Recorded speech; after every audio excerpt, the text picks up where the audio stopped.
तो आपको बता दें, संजय गांधी की जयंती आज है। पीसीसी में पुष्पांजलि कार्यक्रम आयोजित किया जा रहा है।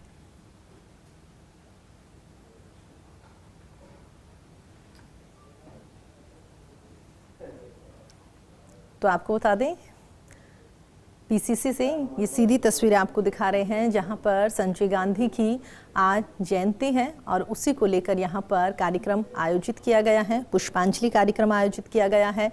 तमाम कांग्रेस के बड़े नेता यहां पर मौजूद हैं और उन्हें श्रद्धांजलि यहां पर दे रहे हैं। चलिए आगे बढ़ते हैं। इसी खबर पर हमारे साथ बातचीत करने के लिए योगेश हमारे साथ जुड़ गए हैं। योगेश, क्या कुछ वहां पर तस्वीरें निकलकर सामने आ रही हैं? पुष्पांजलि कार्यक्रम आयोजित किया जा रहा है, कौन कौन से नेतागण वहां पर पहुंचे? देखिए, संजय गांधी कांग्रेस के नहीं, उनकी भी आज जयंती है। हाँ, उस पर शुरुआत वहीं से जयंती है।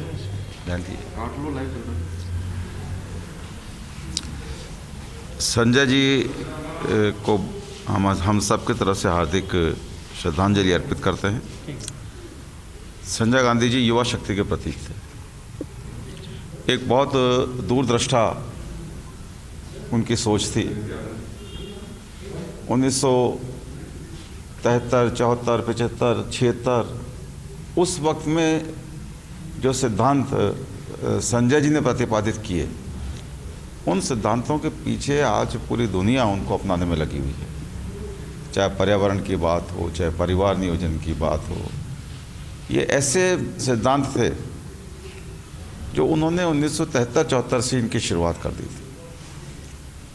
दुख की बात ये रही कि संजय गांधी जी ने इन सिद्धांतों का प्रतिपादन किया और आज जिस विचारधारा के लोगों का देश में शासन है, उस विचारधारा के लोग लगातार उनका विरोध करते रहे। लेकिन सिर्फ विरोध करने से सच्चाई को दबाया नहीं जा सकता। ये आज दिख रहा है, पेड़ लगाओ, पर्यावरण बचाओ, परिवार नियोजन अपनाओ, परिवार कल्याण अपनाओ, ये सारी आज इनकी प्रासंगिकता और ज़्यादा बढ़ गई है और इसको संजय जी ने पहले से पहचान लिया था। तो संजय जी का जो 5 सूत्री कार्यक्रम था, वो आज उस वक्त के मुकाबले और ज़्यादा प्रासंगिक हो गया है।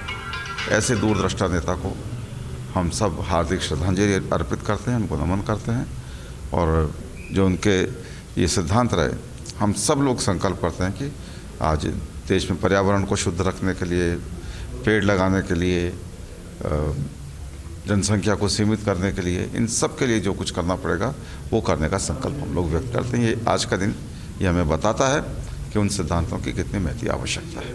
सर, सरकार तीसरी वर्षगांठ मनाने जा रही है। कल कैबिनेट की बैठक भी बुलाई है। किस तरह के पूरे कार्यक्रम रहेंगे और 3 वर्ष के कार्यकाल को किस रूप में? अतुलनीय कार्यकाल है राजस्थान की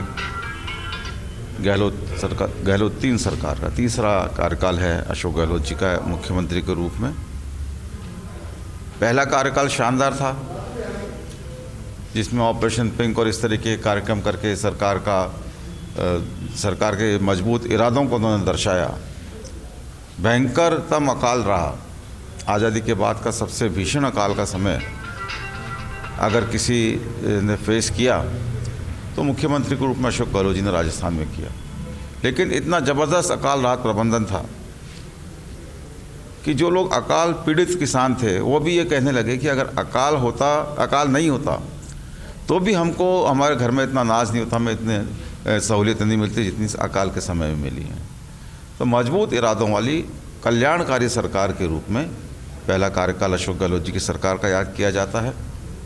दूसरे कार्यकाल के रूप में दूसरे कार्यकाल में उन्होंने राहतों का पिटारा खोला। लोगों को दवा मुफ्त, जांच मुफ्त, लोगों को पेंशन, विधवा पेंशन, वृद्धावस्था पेंशन, असहाय पेंशन, तमाम तरह की जो सोशल सिक्योरिटीज़ हो सकती हैं वो सोशल सिक्योरिटीज उन्होंने दी। और तीसरे कार्यकाल में जिस तरीके से कोरोना ने पैर पसारे पूरी दुनिया में, जो एक भयावह स्थिति दुनिया के सामने रही, राजस्थान और पूरे देश के सामने रही, उसमें सर्वाधिक प्रशंसनीय जो प्रबंधन रहा, जो सिर्फ देश के स्तर पर नहीं अंतर्राष्ट्रीय स्तर पर भी सराहा गया कि ये शानदार प्रबंधन रहा, जिससे हज़ारों लाखों लोगों को हम बचा सके। तो उस शानदार प्रबंधन के रूप में भी याद किया जाएगा। साथ ही इस कोरोना काल में जिस तरीके से विकास के नए आयाम स्थापित किए, लगातार काम करके लोगों को विकास की योजनाओं को शुरू किया गया, उनको पूरा किया गया और उनको पूरा किया जा रहा है। तो कुल मिलाकर मैं ये कह सकता हूँ यादगार अतुलनीय कार्यकाल ये तीसरा कार्यकाल है। एक से बढ़कर एक जो हम कहें, पहला कार्यकाल बहुत शानदार, दूसरा कार्यकाल उससे भी शानदार और तीसरा कार्यकाल अतुलनीय। तो मैं कांग्रेस सरकार को, अगर मेरे पास कहीं गुंजाइश होती 10 में से 10 ज़्यादा भी नंबर देने की, तो मैं वो ज़्यादा नंबर भी कांग्रेस की सरकार को, इस गहलोत सरकार 3 को देता। हम सब जनता की सेवा में तत्पर हैं और आगे भी अपनी इस गति को न सिर्फ बनाए रखेंगे बल्कि इस गति को और बढ़ाएंगे। कुछ कार्यक्रम होंगे सर तीसरी वर्ष में? तीसरी वर्षगांठ के अवसर पर हम जनता के सामने अपना 3 साल का जो हमारा लेखा जोखा है वो प्रस्तुत करेंगे।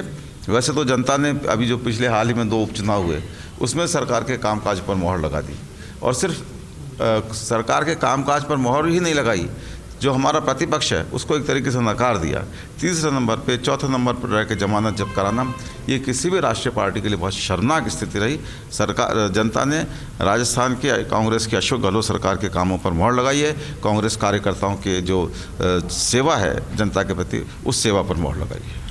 सर, आपके पास अब डिपार्टमेंट की जिम्मेदारी आ गई है। केंद्रीय मंत्री जो राजस्थान से हैं, गजेंद्र सिंह शेखावत, वो लगातार आरोप लगा रहे थे कि जल जीवन मिशन के तहत एक बड़ा टास्क है हर घर नल कनेक्शन पहुंचाना, लेकिन राजस्थान सरकार की रिपोर्ट ठीक नहीं है। तो आप किस रूप में देखते हैं, अभी क्या प्रगति है जल जीवन मिशन? देखिए, बहुत सारे राज्यों की स्थिति ठीक नहीं।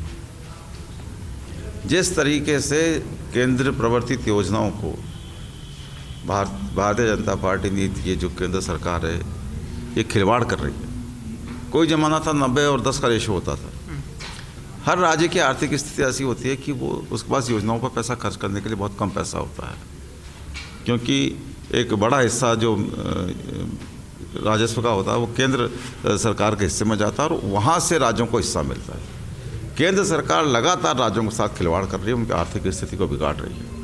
होना तो ये चाहिए था जल जीवन मिशन जिसकी बात करते हैं, आज किस रेशो में केंद्र सरकार दे रही है?